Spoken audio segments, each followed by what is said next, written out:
नमस्कार। क्या हाल चाल है? सब ठीक है? बहुत बढ़िया बहुत बढ़िया। अपनों और अपने को ख्याल रखो और जब टाइम मिले तो YouTube खोलो और वीडियो देखो और या के संग संग शेयर भी करते रहो, ठोकते रहो ठोकते रहो ठोकते रहो, दूर दूर तक पहुंचाते रहो। आज हमारे साथ मौजूद हैं वरिष्ठ पत्रकार फैज आलम फैजी। हालांकि कि कोई नाम के मोहताज नहीं है, वरिष्ठ पत्रकार हैं। आज इनसे थोड़ी गुफ्तगू होगी इलेक्शन के बारे में। फैज जी सबसे पहले हमारा एक सवाल है और जो दर्शक भी जानना चाह हमें कि जो आजकल मीडिया है, हालांकि मीडिया भी कई तरह की हैगी आजकल, एक सोशल मीडिया हैगी, एक मोदी मीडिया हैगी, गोदी मीडिया, हाँ गोदी मीडिया हैगी। तो कि बड़ा फर्क है। यहाँ में आप अधिकतर देखोगे, दर्शक भी हमारे देखें तो यहाँ में ज़्यादातर अब आने वाले जनवरी फरवरी में इलेक्शन है। उत्तर प्रदेश में 5 राज्यों में हालांकि, लेकिन उत्तर प्रदेश यहाँ में एक अहम है।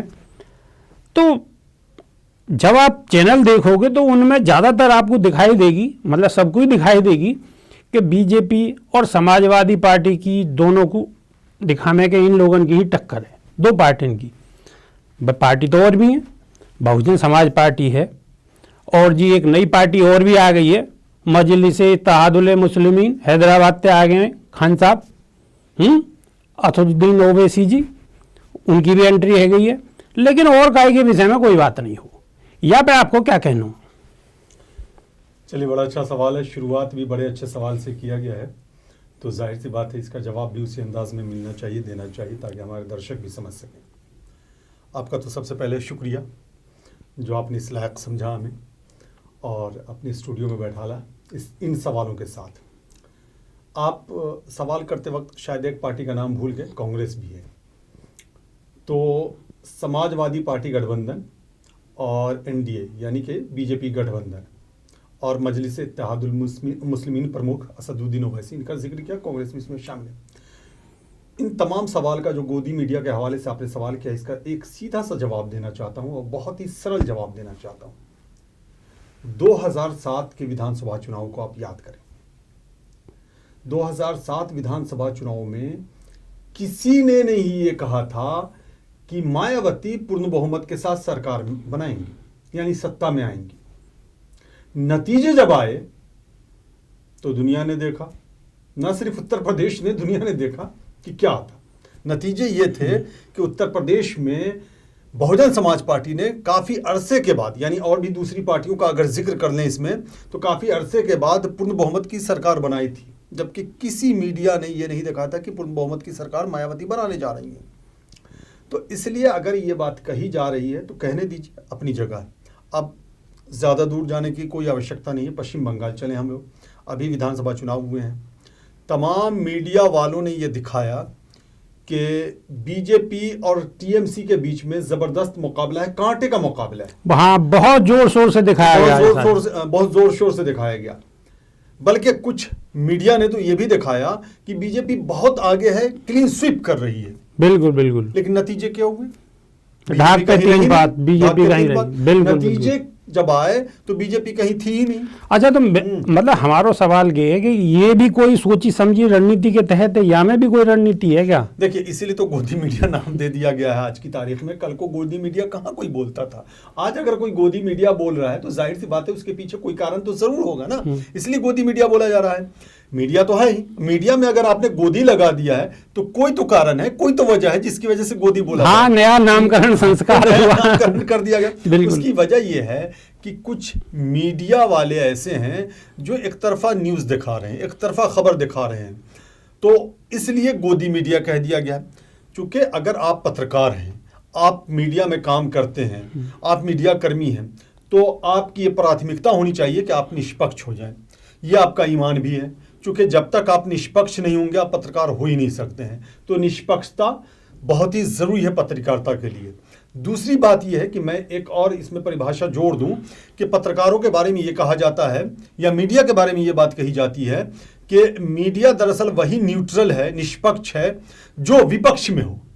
वही मीडिया निष्पक्ष है जो विपक्ष में हो। लेकिन अगर फैजी जी, मैं आपको एक बात थोड़ा सा रोकते हुए मैं एक बात कहना चाहूँगा कि आज का जो दौर है, मतलब आज जो स्थिति चल रही है, या मैं आपको कहाँ लगे कि मीडिया अपना रोल ढंग से निभा पा रही है? देखिए, मीडिया अगर ढंग से निभा पाती अपना रोल तो शायद ये गोदी मीडिया शब्द का प्रयोग किया ही नहीं जाता, और ये जग जाहिर है, कहने की भी कोई आवश्यकता नहीं, हर कोई जान चुका है। सोशल मीडिया का ज़माना है, एक बड़ा प्लेटफॉर्म है सोशल मीडिया, जिसकी वजह से जो मेन स्ट्रीम की मीडिया है, सोशल मीडिया उस पर हावी होती दिखाई दे रही है। ये बड़ी बात है। उसकी वजह यह है कि मेन स्ट्रीम की जो मीडिया है वहाँ लोगों का विश्वास नहीं टिकता है, यानी वहाँ विश्वास लोगों का डिग जाता है, टिकता नहीं है। सोशल मीडिया पर लोगों का विश्वास टिकता है, डिगता नहीं है। तो ये बड़ा फर्क आया है, और सोशल मीडिया एक ऐसा माध्यम हो चुका है आज की तारीख में जिस पर आप विश्वास कर सकते हैं, क्योंकि बहुत सारी ऐसी खबरें जो आप तक नहीं पहुंचाई जाती हैं, यानी आम दर्शकों की मैं बात कर दूं, आम दर्शकों तक नहीं पहुंचाई जाती है, वो सोशल मीडिया के माध्यम से वहां तक पहुंचती है, और पूरी ईमानदारी के साथ, पूरी निष्पक्षता के साथ और पूरी सजगता के साथ, जागरूकता के साथ वो खबरें पहुंचाई जाती हैं आम जनता तक। और यही वजह है कि आपने देखा कि जैसे जैसे चुनाव, अगर मैं चुनाव पे आ जाऊं, चुनाव होने हैं अगले साल, आपने भी जिक्र किया इंट्रो में, 5 राज्यों में चुनाव होने, उत्तर प्रदेश बड़ा राज्य है और हर कोई इस बड़े राज्य की चर्चा कर रहा है, जिक्र कर रहा है। तो अब हर पार्टी सोशल मीडिया को बड़ा माध्यम बना रही है, बड़ा प्लेटफॉर्म बनाने की कोशिशों में लगी हुई है। उसकी वजह यह है कि सोशल मीडिया के माध्यम से वैसी पार्टियां जिन्हें मेन स्ट्रीम की मीडिया जगह नहीं दे रही है, वो आम जनता तक पहुंच पा रही है। यही वजह है कि बहुजन समाज पार्टी ने भी इन कोशिशों को आगे बढ़ाया है, और दूसरी पार्टियों ने, बहुजन समाज पार्टी भी अब सक्रिय हो गई है, जो बिल्कुल सोशल मीडिया से बहुत ज्यादा दूरी बना के रखती थी। जी जी, बिल्कुल बहुत सक्रिय हो गई है बहुजन समाज पार्टी, और बाजाब्ता ये तो जिम्मेदारी दे दी गई है, जो सतीश चंद्र मिश्रा के पुत्र हैं कपिल मिश्रा, उनको जिम्मेदारी दे दी गई है। इसके अलावा जो मायावती के भतीजे, उनको ये जिम्मेदारी दे आकाश आनंद, जी आकाश आनंद, तो उनको ये जिम्मेदारी दे दी गई है। और एक तरह से जो कार्यकर्ता हैं बहुजन समाज पार्टी के, उन्हें जागरूक किया गया है इस बात को लेकर के कि आप सोशल मीडिया को माध्यम बनाएं, और सोशल मीडिया के माध्यम से आप आम लोगों तक पहुंचे। चूंकि आप मेन स्ट्रीम मीडिया में है नहीं, चूंकि मेन स्ट्रीम मीडिया आपको दिखाएगा ही नहीं, दिखाई नहीं रहा। तो अब जैसे कि आपने शुरू में कहा कि जो मीडिया है वो ये दिखा रही है कि मुकाबला समाजवादी पार्टी और भारतीय जनता पार्टी में है। अब ये तो देखिए नतीजों के बाद ही तस्वीर साफ हो पाएगी कि मुकाबला दरअसल किसके बीच था।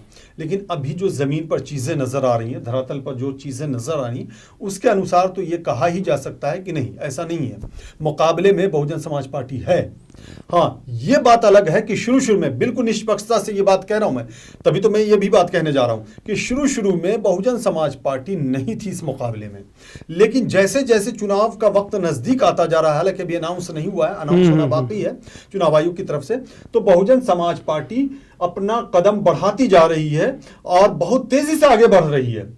प्रियंका गांधी को भी नहीं छोड़ सकते, जो काफी मेहनत कर रही है, कांग्रेस की महासचिव हैं, उत्तर प्रदेश की प्रभारी हैं वो, तो उत्तर प्रदेश में काफी मेहनत कर रही हैं। हाँ, ये जरूर है कि वो, चलिए ठीक है, वोट प्रतिशत बढ़ा लेंगे, शायद कांग्रेस उस स्थिति में नहीं है कि जो सत्ता में आ जाए, ये तो हर कोई कह रहा है, मैं भी कह रहा हूं। हालांकि नतीजे अगर कांग्रेस के पक्ष में आ जाए तो मेरी भविष्यवाणी झूठी हो सकती है, कोई बड़ी बात नहीं। चुनाव है, चुनाव में तो जनता ही सब कुछ तय करती है, जनता के मन में क्या चलता है वो तो जब वोटिंग करने जनता जाती है तभी क्लियर होता है, और वो भी नतीजों के बाद। बिल्कुल बिल्कुल। अच्छा फैज जी, एक चीज और पूछना चाहेंगे, थोड़ा सा उस पर भी आप प्रकाश डालो, कि जैसे अब पिछले 4.5 साल के कार्यकाल में, योगी जी के 4.5 साल के कार्यकाल में बहुत सारी खबरें आती रहती हैं सोशल मीडिया पे भी, मीडिया में भी, कि जो ब्राह्मण हैं वो कुछ ज़्यादा त्रस्त हैं बीजेपी पार्टी में उत्तर प्रदेश के अंदर, और बहुत सारी चीज़ें, बहुत सारे एनकाउंटर हुए, बहुत सारी चीज़ें हुई, वो जग जाहिर है, सब लोगों को जानकारी है।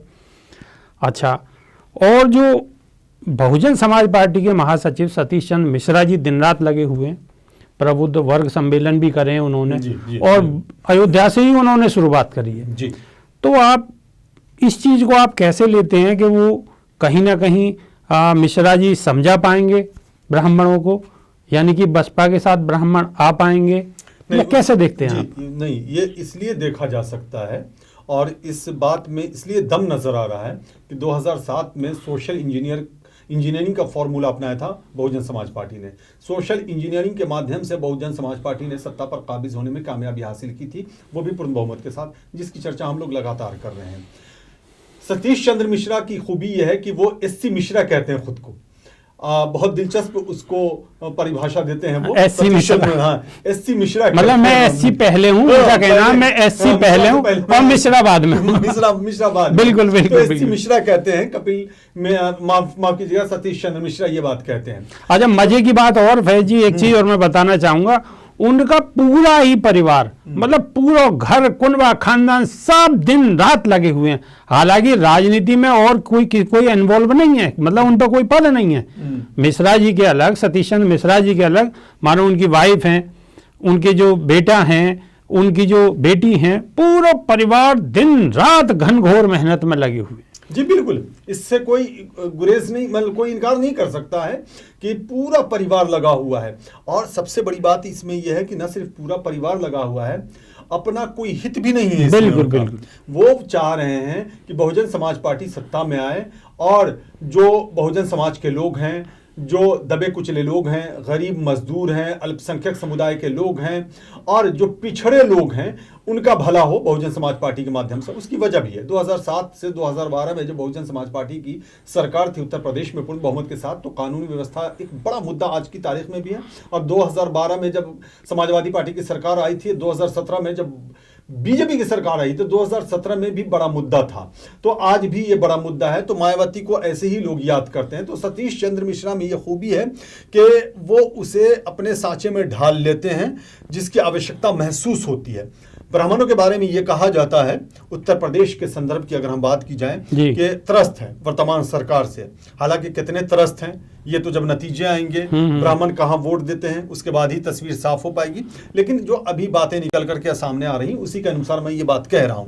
वो त्रस्त हैं, तो त्रस्त हैं तो कहां जाएंगे? अगर भारतीय जनता पार्टी में नहीं जाते हैं तो कांग्रेस है। कांग्रेस में ब्राह्मण समुदाय के लोग रहे हैं, हमेशा रहे हैं। आज भी जो 5% है वो ब्राह्मण समुदाय के लोग हैं, उसमें और भी दूसरे वर्ग के लोग हैं, अल्पसंख्यक भी हैं, ब्राह्मण भी है। उत्तर प्रदेश की बात कर रहा हूं मैं। लेकिन वो चूंकि जीतने की पोजीशन में, ऐसा उन्हें लग रहा है, मैं नहीं कह रहा, ऐसा उन्हें लग रहा है कि शायद कांग्रेस सत्ता में अपने दम पर ना आ सके, तो अब वो कहां जाए? समाजवादी पार्टी। वैसे भी ब्रह्म बुद्धि तो है भाई, ब्रह्म बुद्धि तो है, तो पूरा दिमाग का इस्तेमाल तो करते हैं। दिमाग का इस्तेमाल हर वोटर्स को करना चाहिए, हर एक वोटर को करना चाहिए दिमाग का इस्तेमाल, और सोच समझ के अपने मताधिकार का प्रयोग करना चाहिए। बिल्कुल बिल्कुल जी, ये जरूरी भी है। और लोकतांत्रिक व्यवस्था में मताधिकार ही सबसे बड़ा आपके पास ऐसा हथियार है जिसके माध्यम से आप सरकार बना सकते हैं, सरकार गिरा भी सकते हैं, दोनों बातें हैं। तो ये माना जा रहा है कि ब्राह्मण त्रस्त हैं और सतीश चंद्र मिश्रा एक बड़ा नाम है, एक बड़ा चेहरा है उत्तर प्रदेश की सियासत में, बहुजन समाज पार्टी में तो हैं ही।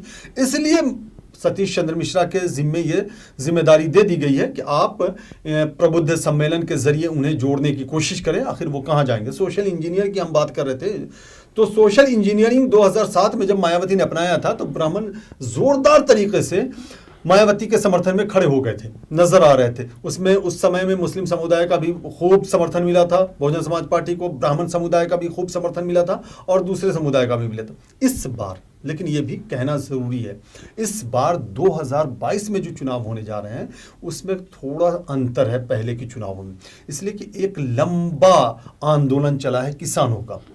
मैं वहां आ जा रहा हूं, इससे पहले कि आप सवाल करें मैं वहां आ जा रहा हूं। नहीं, इससे पहले मेरा एक और सवाल है। जी, जी। भाई एक हमारा और सवाल है। एक सवाल ये है कि अब जैसे हैदराबाद से असदुद्दीन ओवैसी जी आ गए, ठीक है, उत्तर प्रदेश में आ गए, हालांकि वो बिहार में भी गए थे, पश्चिम बंगाल भी गए थे और वहाँ को कोई बहुत ज़्यादा असर उनको नहीं हुआ। तो उत्तर प्रदेश में जो एंट्री है, हालांकि विपक्षी पार्टी जो बीजेपी के विपक्षी पार्टी, उनको कहना तो ये है कि जी की बी टीम है बीजेपी की, तो आप जो मुस्लिम समाज है वो क्या असदुद्दीन ओवैसी की तरफ जा सकता है? कैसे देखते हैं? चलिए, ये बड़ा अच्छा सवाल है, तो चलिए यहीं से आगे बढ़ते हैं हम। ये सवाल बहुत ही कायदे का सवाल है, बड़ा अच्छा सवाल है, और इस सवाल के जवाब पर हर किसी की निगाह भी टिकी हुई है। न सिर्फ मतदाताओं की बल्कि दूसरे राज्य के भी लोगों की निगाह टिकी हुई है। मतदाता इसलिए मैं कह रहा हूं कि जो अपने मताधिकार का प्रयोग करेंगे उन राज्यों में जहाँ चुनाव हो रहे हैं, लेकिन दूसरे राज्य के लोगों की भी निगाह वहाँ टिकी हुई है। बिहार में चुनाव हुए, असदुद्दीन ओवैसी की पार्टी ने चुनाव लड़ा, RLSP से लड़ा, जिसका विलय हो गया जनता दल यूनाइटेड में। बिहार की अगर बात की जाए, जिसके उपेंद्र कुशवाहा थे अध्यक्ष, उनको मुख्यमंत्री का चेहरा भी बनाया गया था। इसके अलावा देवेंद्र यादव, जो किसी ज़माने में RJD के बड़े चेहरा हुआ करते थे, झंझारपुर से सांसद भी थे वो, उनकी भी पार्टी थी उसमें शामिल, बहुजन समाज पार्टी भी उसमें शामिल थी। बहुजन समाज पार्टी से एक विधायक भी बने थे, जो बाद में जदयू में शामिल हो गए, जो मंत्री हैं इस वक्त। बिहार की बात कर रहा हूँ। तो जब बिहार के चुनाव हुए तो 21 सीटों पर, जहाँ तक मुझे जानकारी है, शायद 1-2 सीट आगे पीछे हो सकता है, माफ़ी चाहूँगा अगर शायद मैं कंफ्यूज हो रहा हूँ तो, लेकिन जहाँ तक मुझे जानकारी 21 सीटों पर असदुद्दीन ओवैसी की पार्टी उस गठबंधन के मुताबिक अपने उम्मीदवारों को खड़ा करने में कामयाब रही। सीमांचल वो इलाका है जहाँ मुसलमानों की अच्छी खासी आबादी है बिहार में। 5 सीटों, अब एक बात बताइए हमें, लोग कहते हैं कि असदुद्दीन ओवैसी की वजह से महागठबंधन को शिकस्त का सामना करना पड़ा। ऐसा कुछ नहीं है, चूंकि मुसलमानों में नीतीश कुमार की भी पैठ है वहाँ, इससे इनकार नहीं कर सकते, आरजेडी की तो है ही। असदुद्दीन ओवैसी तो 21 सीट पर लड़े, 243 विधानसभा की सीटें हैं बिहार में, तो 21 उसमें से कर दें तो 222 तो हुए। तो 222 में क्या किया आपने? 5 सीटें असदुद्दीन ओवैसी की पार्टी ने जीत ली वहाँ। तो आप ये तो नहीं कह सकते ना कि भाई आप खड़े ना हो, हम हार जाएंगे, तुम जीत जाओगे। आप ये कह सकते हैं कि भाई तुम खड़े अगर हो गए तो तुम भी नहीं जीतोगे और हम भी नहीं जीतेंगे। तो आप 5 सीटों को उसमें जोड़ दे, चुके वो जीत गई पार्टी, तो 227 हो गई सीटें। बकिया जो सीटें हैं उस पर आप चर्चा कर सकते हैं, तो बड़ा अंतर नहीं है। हाँ, वहाँ कामयाबी मिली असदुद्दीन ओवैसी को, लेकिन दूसरे जैसे मिथिलांचल की अगर बात की जाए तो दरभंगा, मधुबनी, ये 2 ऐसे ज़िले हैं जहाँ 20 सीटें हैं विधानसभा की, और इन 20 सीटों में 17 पर एनडीए को जीत मिली, जबकि ये आरजेडी का गढ़ था। तो यहाँ तो असदुद्दीन ओवैसी की पार्टी का कोई था ही नहीं कैंडिडेट। मतलब आपके कहने का मतलब ये है कि बहुत ज्यादा असर नहीं होने वाला। मैं उसे क्लियर कर दूं, और भी थोड़ा सा क्लियर कर देना जरूरी होता है। अब तो ये हुआ बिहार के चुनाव की बात। उससे पहले झारखंड में चुनाव हुआ था। आपको मैं बता दूं कि 14 विधानसभा सीटों पर झारखंड में असदुद्दीन ओवैसी की पार्टी ने चुनाव लड़ा था, और 14 में से सिर्फ 1 सीट ऐसी थी जहां पर असदुद्दीन ओवैसी की पार्टी को तकरीबन 25,000 के आसपास वोट मिले थे, और वहां भी झारखंड मुक्ति मोर्चा को जीत मिली थी। तो वहां भी कोई असर नहीं छोड़ पाए असदुद्दीन ओवैसी। पश्चिम बंगाल का नतीजा सामने है, वो मुर्शिदाबाद के इलाके में 7 से 8 सीटों पर चुनाव लड़ा, उन्होंने जमानत जब्त हो गई, और टीएमसी ने क्लीन स्वीप किया वहां। तो बहुत ज्यादा असर असदुद्दीन ओवैसी की पार्टी नहीं छोड़ पा रही है, जैसा कि आपको देखने को। हाँ, ये जरूर है कि वो अपने आप को विस्तार देने में कामयाब हुए हैं, क्योंकि वो हैदराबाद की पार्टी थी, लेकिन उनकी एक चीज और है, वो लड़ेंगे भी सिर्फ जो 100 सीट पे। ये बात हमारी भी समझ में नहीं आई। ये क्या बात है कि 100 सीट पे ही लड़ेंगे? ये भी बड़ा भाई 403 सीटों पे ही लड़ना चाहिए। नहीं, उसकी वजह यह है कि उन सीटों पे ये अपने उम्मीदवार को उतारते हैं जहां मुसलमान मतदाताओं का अच्छा खासा मामला होता है, यानी कि जहां अच्छा प्रभाव है, जहां अच्छा प्रभाव है। अच्छा, एक चीज और भी याद आ गई मुझे। अभी इन्होंने किसी रैली में कहा कि भाई अब जैसे किसान आंदोलन में कृषि बिल प्रधानमंत्री जी ने वापस ले लिए, तो ओवैसी जी का कहना था किसी रैली में कि भाई सीए, एनआरसी ये भी वापस होगा। तो ये चीज का उनका कहना, जबकि इसका अभी कोई मतलब ही नहीं है ये कहना, तो ये तो कहीं ना कहीं वही बात हुई ना ध्रुवीकरण वाली, कि भाई आप ज्यादा से ज्यादा टारगेट करोगे, मुस्लिम पे टारगेट करोगे, और कहीं ना कहीं उसका जो है असर दूसरी तरफ जरूर होगा। ये इसीलिए जो है ना, जो दूसरी पार्टियां हैं बीजेपी गठबंधन से हट करके, जो दूसरी पार्टियां हैं, जैसे वो कांग्रेस हो, समाजवादी पार्टी हो, बहुजन समाज पार्टी हो, आरएलडी हो, या और भी दूसरी पार्टियां हैं, जैसे आरजेडी है वहाँ बिहार में, टीएमसी है पश्चिम बंगाल में, दूसरे स्टेट में भी जैसे अकाली दल है पंजाब में, तो कई राज्यों में अलग अलग पार्टियां हैं जिनका असर है। ये तमाम पार्टियां ये कहती रहती हैं कि असदुद्दीन ओवैसी बी टीम है बीजेपी की, लेकिन दिलचस्प बात आपको ये भी बता दें कि अब योगी आदित्यनाथ ने कहा कि असदुद्दीन ओवैसी बी टीम है समाजवादी पार्टी के। तो दोनों तरफ से ये इल्ज़ाम लगता रहता है असदुद्दीन ओवैसी पर। लेकिन मैं एक बात कहना चाह रहा हूँ, देखिए लोकतांत्रिक व्यवस्था है, किसी को ये अधिकार है कि वो चुनाव में उतरे, अपनी किस्मत आजमाए, और ये जनता को अधिकार है कि वो किसे चुने और किसे नहीं चुने। तो ये उनका लोकतांत्रिक अधिकार है, उससे इनकार नहीं किया सकता, लेकिन वो बहुत ज़्यादा असर नहीं छोड़ने वाले हैं, ये बिल्कुल स्पष्ट है। पश्चिमी उत्तर प्रदेश में चूंकि वैसे सीटों पर वो अपने उम्मीदवार उतारते हैं जहाँ मुस्लिम मतदाताओं की संख्या बहुत ज़्यादा होती है, तो उन्हें लगता है कि शायद हम जीत लें। जैसे कि बिहार में बड़ी सफलता उन्हें मिली। अभी जो वहाँ चुनाव हुए थे हैदराबाद में, तो वहाँ के विधानसभा चुनाव में, तेलंगाना की बात कर रहा हूँ मैं, तो तेलंगाना में तकरीबन 7 से 8 सीटें जीती थी मजलिस इत्तेहादुल मुस्लिमीन ने, लेकिन 5 सीटों पर जीत हासिल करना बिहार में बड़ी बात थी। और महाराष्ट्र में 2 सीटों पर कामयाबी मिली थी, पिछली बार भी और इस बार भी मिली थी। हालांकि लोकसभा में भी उन्हें कामयाबी मिली 2 सीटों पर, एक तो औरंगाबाद से जीत गए और एक अपने खुद जीता असदुद्दीन ओवैसी ने, और किशनगंज जो बिहार की सीट है वहाँ से भी अच्छा फाइट दिया था असदुद्दीन ओवैसी की पार्टी के कैंडिडेट ने, हालांकि वो हार गए थे। तो कुल मिलाकर के उनका ये अधिकार है, वो कर सकते हैं, लेकिन बहुत ज्यादा मुझे नहीं लगता, मैं इसको बिल्कुल बहुत ज्यादा नहीं कर पाएंगे, बहुत ज्यादा असर नहीं छोड़ पाएंगे। और मुझे नहीं लगता कि मुस्लिम मतदाता, भले अभी ठीक है भीड़ जुट रही है, क्योंकि मुस्लिम मतदाताओं को जब वोट देने का समय आता है तो वो देखते हैं कि जीत कौन रहा है, हार कौन रहा है, उसके अनुसार वो वोटिंग करते हैं। तो इसलिए मुझे नहीं लगता कि बहुत ज्यादा। ये बहुत खास बात कही है, फैज जी ने बहुत खास बात कही है कि भाई मुस्लिम मतदाता लास्ट टाइम तक देखता है कि भाई कहाँ पल्ला भारी है, और जिधर भारी लगता है उधर ही उसका मूव होना होता है। तो फैज जी एक चीज़ और मैं पूछना चाहूँगा कि आप भी मुस्लिम समाज से ही आते हैं जी। और मुस्लिम्स की ज़रूरत हर पार्टी को है, बहुत ज़्यादा ज़रूरत है।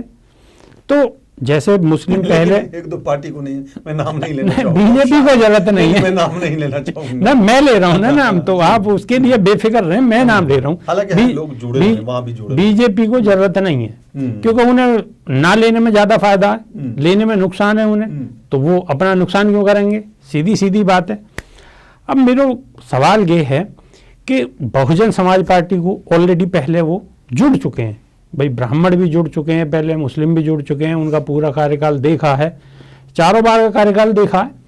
तो अब के क्या लगता है आपको 2022 के होने वाले इलेक्शन में आपको क्या रुझान लगता है मुस्लिम? जितने सवालात आपने किए हैं उसमें 2-3 सवाल तो काफ़ी अहम थे, लेकिन ये सबसे बड़ा और सबसे अहम सवाल आपने किया, ये बहुत ही इम्पोर्टेंट सवाल है ये, और इसका जवाब तलाशा जाना अभी से शुरू भी हो चुका है कि मुस्लिम समाज के लोग किस तरफ जा रहे हैं, कहाँ वोट दे रहे हैं। क्योंकि देखिए, माना तो ये जाता है कि बीजेपी को मुस्लिम समाज का वोट नहीं मिलता, हालांकि ये भी सच है कि 8 से 10% मुस्लिम समाज का वोट बीजेपी को मिलता है, इससे इनकार नहीं कर सकते, लेकिन ये बड़ा मार्जिन नहीं है, ये इतना बड़ा नहीं है प्रतिशत जिसकी वजह से बहुत ज़्यादा फ़ायदा हो। लेकिन हाँ, दूसरी तरफ नुकसान हो जाता है इसका, मैं चुनावी रणनीति के हिसाब से बात कर रहा हूँ, तो वहाँ शायद ना जाए मुस्लिम मतदाता। कांग्रेस की स्थिति यह है कि मजबूत तो वो खुद को कर रही, इनकार नहीं कर सकते हैं, लेकिन मुस्लिम मतदाता पूरी तरह से उस तरफ चले जाएं मुझे नहीं लगता, इसलिए कि मैंने पहले ही कहा कि ये मतदाताओं को नहीं लग रहा है कि कांग्रेस अपने दम पर सत्ता में आ जाएगी। उत्तर प्रदेश में कांग्रेस मजबूत होगी, वहीं आ रहे हैं, कांग्रेस मजबूत ज़रूर होगी। अब मुस्लिम मतदाता जाएगा, बहुजन समाज पार्टी है और एक तरफ समाजवादी पार्टी गठबंधन है। बहुजन समाज पार्टी अकेले चुनाव लड़ रही है और समाजवादी पार्टी का गठबंधन हो चुका है, आरएलडी से हो चुका है। अब तो खबर आ रही है कि आम आदमी पार्टी से भी वार्ताएं हो रही हैं। इसके अलावा राज्यभर की पार्टी से भी गठबंधन हो चुका है। कई छोटी छोटी पार्टियों को, महान-दल को भी मिलाया है अपने गठबंधन में समाजवादी पार्टी ने। तो अब ये 2 बड़ी पार्टियां, समाजवादी पार्टी और बहुजन समाज पार्टी, तकरीबन 20% मुस्लिम मतदाता हैं उत्तर प्रदेश में। इसमें पश्चिमी उत्तर प्रदेश में 30 से 32% मुस्लिम मतदाता हैं। और ये जो सवाल है ये अभी भी बरकरार है कि मुस्लिम मतदाता कहाँ जाएंगे।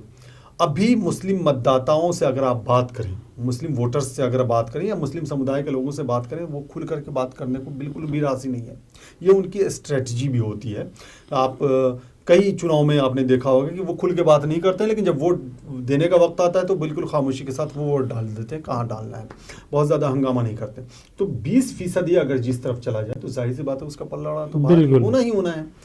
2007 में जीत भी सुनिश्चित ही है, लगभग सुनिश्चित ही है। 2022-7 में जैसे सोशल इंजीनियरिंग के माध्यम से मायावती ने सरकार बनाई थी। 2012 में मुसलमानों का जबरदस्त समर्थन मिला था समाजवादी पार्टी को, और समाजवादी पार्टी ने सरकार मैं क्लियर कर देता हूँ, बिल्कुल क्लियर कर देता हूँ। तो अब 20 से 22% दलित मतदाता हैं। इन 22% में अच्छी खासी तादाद जाटव वोटों की है, जिस समाज से मायावती आती हैं। माना जा रहा है कि 50 से 55% इन 22% के अंदर की बात कर रहा हूँ, इन 22% के अंदर की बात कर रहा हूँ मैं। तो अगर मुस्लिम समुदाय का एक बड़ा वर्ग बहुजन समाज पार्टी की तरफ चला जाता है और ब्राह्मण समाज का बड़ा वर्ग, चूंकि लगभग 11% के आसपास उत्तर प्रदेश में ब्राह्मण मतदाता है, ब्राह्मणों की आबादी है। तो अगर ये बड़ा वर्ग इधर चला आता है ब्राह्मण समुदाय का और मुस्लिम मतदाता भी इधर चले आते हैं बड़ी संख्या में, तो मायावती की सरकार बनना बिल्कुल तय है। और ये लगने लगा है, मैं ऐसे नहीं बोल रहा हूँ, ये लगने लगा है कि मायावती ने असर छोड़ा है उत्तर प्रदेश की सियासत में, बिल्कुल असर छोड़ा है। और लग रहा है कि मायावती मुकाबले में आ चुकी है, इससे इनकार नहीं किया जा सकता है। नतीजों के बाद तो तस्वीर साफ होगी। मैंने पहले कहा समाजवादी पार्टी का भी अपना असर है, इससे भी इनकार नहीं कर सकते हैं। समाजवादी पार्टी की भी पैठ है मुस्लिम मतदाताओं में, इससे भी इनकार नहीं कर सकते हैं। आपने देखा कि जब 2019 लोकसभा चुनाव से पहले समाजवादी पार्टी और मायावती की बहुजन समाज पार्टी ने मिलकर के गोरखपुर का बाई इलेक्शन लड़ा, लोकसभा का जीत मिली। कैराना में जब लड़ा, आरएलडी के चुनाव चिन्ह पे लड़ा, वो समाजवादी पार्टी की थी तबस्सुम, और वहां जीत मिली। हालांकि 2019 में ऐसा नहीं हो सका, जबकि मायावती और समाजवादी पार्टी दोनों मिलकर के चुनाव लड़े थे, जिसमें आरएलडी भी थी। तो ये जो अभी स्थिति है, ये बिल्कुल अभी धुंधली लग रही है, साफ नहीं लग रही है। एक चीज जो साफ लग रही है, जिसका जिक्र मैंने पहले कहा, कि मुस्लिम मतदाताओं का बड़ा वर्ग असदुद्दीन ओवैसी की तरफ नहीं जाने वाला है, ऐसा लग रहा है। चला जाए अलग बात है। कांग्रेस की तरफ नहीं जाने वाला, ऐसा लग रहा है।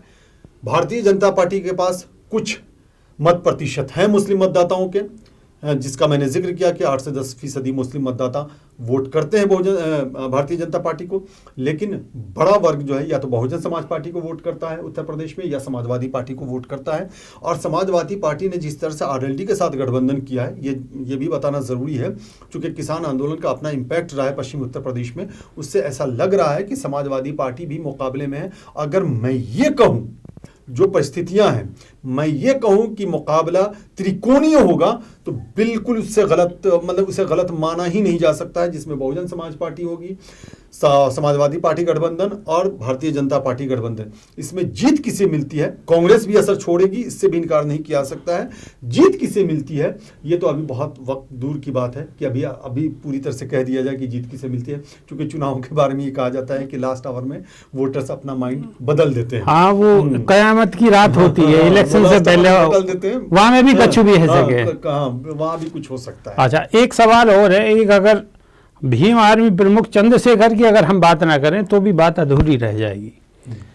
तो चंद्रशेखर भीम आर्मी प्रमुख की जो एंट्री हुई है, जिस तरीके से उन्होंने पार्टी बनाई अपनी और जिस तरीके से उनका अपना प्रचार प्रसार चल रहा है, तो उसे कैसे देखते हैं आप? देखिए, भीम आर्मी के प्रमुख चंद्रशेखर को अपना कार नहीं सकते आज की तारीख में, ये तो सत्य है। आप चाहे आप किसी भी पार्टी के समर्थक हों, अलग बात है, आप किसी के पार्टी के बारे में बोलें, ये अलग बात है, लेकिन निष्पक्ष होकर के अगर सोचेंगे तो आप नकार नहीं सकते, क्योंकि चंद्रशेखर ने अपना असर बनाया है दलित समाज में, खास करके मुस्लिम समाज में भी अपना असर बनाया है। वोट में वो तब्दील हो पाता है मामला कि नहीं, ये बड़ी अहम बात है। लेकिन फिलहाल चूंकि भीम आर्मी ने अब तो आज़ाद समाज पार्टी बना ली है चंद्रशेखर ने, तो आज़ाद समाज पार्टी को बहुत ज़्यादा चुनाव का तो अनुभव है नहीं, चुनाव तो लड़ी नहीं, अनुभव तो है ही नहीं है। लड़ा था बुलंदशहर में, लेकिन वो हार का सामना करना पड़ा, तो वो उसे आप माइनस ही करके चलें। तो अभी तो बहुत लंबा सफ़र तय करना है, अभी आज़ाद समाज पार्टी को बहुत लंबा सफ़र तय करना पड़ है। और ये तमाम ऐसे हैं मोड़ जहाँ से मायावती गुजर चुकी हैं। अभी कई मोड़ हैं, अभी राह में कई मोड़ हैं, कोई आएगा कोई जाएगा। हाँ, तो ये जो शेर है ना, वो यहाँ फिट बैठता है। तो अभी तो बहुत सारे मोड़ इन्हें निभाने हैं, देखने हैं, समझने हैं, समझाने हैं, बहुत सारी चीजें, मतलब बहुत कुछ सीखना है, बहुत कुछ सीखना है। हाँ, लेकिन उनका असर तो हुआ है, असर बढ़ा है, इससे आप इनकार नहीं कर सकते। लेकिन दलितों का जो बड़ा तबका है, दलित समाज का जो बड़ा तबका है, वो बहुजन समाज पार्टी के साथ हमेशा रहा है, और इस बार तो पूरी तरह से खुल करके और मुखर नजर आ रहा है। ये बड़ी अहम बात है। बिल्कुल। अच्छा फैज जी, एक सवाल और है जो पिछले 1 साल से हम देख रहे हैं सब लोग, किसान आंदोलन। भाई आज 26 तारीख को 1 साल हो चुका है जी। अब प्रधानमंत्री जी भी आके जो है देश के नाम संबोधन में वापस ले चुके हैं। भाई किसान का जो कृषि कानून है, 3 कृषि कानून उन्हें वापस ले चुके हैं, और किसान अभी लगातार डटे हुए हैं। किसानों को भी सीधे कहना हो कि भाई एमएसपी पे गारंटी चाहिए, और उनकी छोटी छोटी बहुत सारी मांगे। अब शीतकालीन सत्र में यो भी वापस भी है जाएगा, लेकिन किसान तो फिर भी डटे हुए हैं। या पूरे घटनाक्रम को आप कैसे देखो? देखिए, बहुत असर छोड़ने वाला है किसान आंदोलन चुनाव के नतीजों पर। न सिर्फ उत्तर प्रदेश में। हालांकि मैं एक बात और बता दूं, बसपा सुप्रीमो बराबर आवाज उठाती रही है किसानों के फेवर में, बराबर सवाल उठाती रही हैं कि भाई सरकार को मानना चाहिए कि और कृषि कानून वापस लेने चाहिए। ये बात भी दोहराई उन्होंने, कितनी बार दोहराई है ये बात। या के संग संग बार बार उन्होंने ये बात भी कही है कि भाई एमएसपी पर गारंटी मिलनी चाहिए, किसान के नहीं मिलनी चाहिए। तो लगातार वो अपने किसानों के फेवर में अपनी बात को रखती रही हैं। जी बिल्कुल बिल्कुल। अब मैं उसे परिभाषित कर दूं थोड़ा सा, चूँकि लंबा आंदोलन है ये, पिछले 1 साल से ये आंदोलन चल रहा है और दिल्ली एनसीआर की 3 सीमाओं पर गाजीपुर बॉर्डर, सिंघू बॉर्डर, टिकरी बॉर्डर पर किसान लगातार बैठे हुए हैं। और भी छोटे छोटे बॉर्डर हैं। हाँ, कई वहां पे भी अब जैसे अब हाईवे पे जाओगे, ताज एक्सप्रेस जो आओगे आप, यमुना एक्सप्रेस वे पे, तो वहां भी जो है क्या नाम है, इसके पलवल से आगे निकलने के बाद में वहां पे भी किसान बैठे हुए हैं लगातार, जमी तो बैठे हुए हैं। हाँ, जाहिर सी बात, वो तो है, इम्पैक्ट तो है ही। और ये जो पंचायतों का सिलसिला शुरू हुआ किसानों की तरफ से, इसने बड़ा असर छोड़ा है, बहुत असर छोड़ा है। और वो किसान जो इन सब चीज़ों से अनभिज्ञ थे, उन्हें पता ही नहीं था कि ये है क्या, वो जान गए और उन्हें ये लगने लगा कि अरे ये तो मेरे लिए है।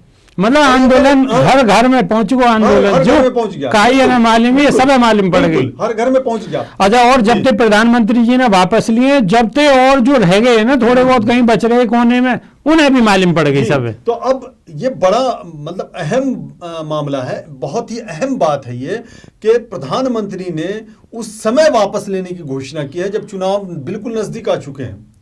पंजाब काफी अहमियत रखता है किसान आंदोलन के संदर्भ में चुनावी नतीजों पर असर डालने को, एकदम तय है ये।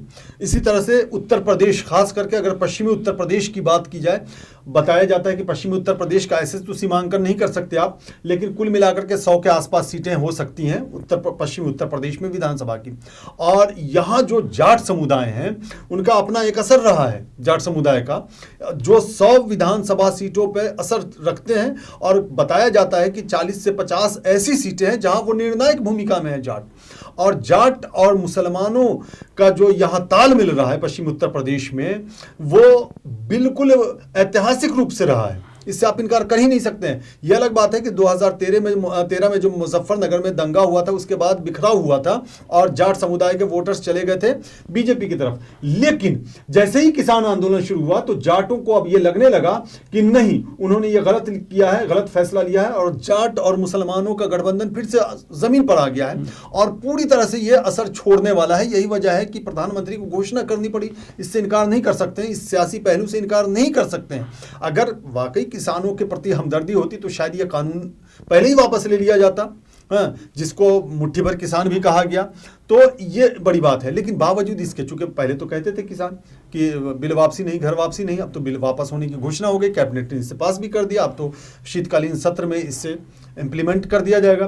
तो लेकिन किसानों को ये लग रहा है कि अब उनकी जीत बिल्कुल नजदीक है, एमएसपी की कानूनी गारंटी चाहिए। किसानों का ये कहना है कि भाई आप ये बिल ला ही क्यों थे, तो आप ला करके रख देते हैं, वापस ले लेते हैं, तो यहाँ पे मतलब कहीं ना कहीं आपको कहने की है, आपको इशारों में समझ पा रहा हूँ कि किसान के हौसला और बुलंद है बिल्कुल भाई। अब वो अगर पहले कहीं थोड़े नरम थे तो अब वो बिल्कुल समझ गए कि अब तो सरकार को माननी पड़ेगी, बिल्कुल माननी ही पड़ेगी। तो एमएसपी को कानूनी गारंटी के दायरे में लाया जाए, ये मांग तो किसान बिल्कुल डटे पड़े हैं। उसके बाद जो लखीमपुरी की खीरी की घटना हुई थी, अजय मिश्रा टेनी जो केंद्रीय गृह राज्य मंत्री, उनकी बर्खास्तगी की मांग पर किसान अब भी डटे पड़े हैं। और भी बहुत सारे छोटे छोटे मुद्दे हैं। अच्छा, हम जैसे कई बार वहां पे गए, गाजीपुर बॉर्डर पे गए, किसानों से कई बार बात हुई है, तो किसान के जब हमने सवाल पूछे हैं, हमारी टीम ने सवाल पूछे हैं, तो किसान इनको कहने कि बसपा की सरकार से तो हमें कोई दिक्कत ही नहीं, हमारे ईख को जो दाम बढ़ो ना, जो ईख है गन्ना को जो दाम बढ़ो, सबसे ज्यादा जो बढ़ो है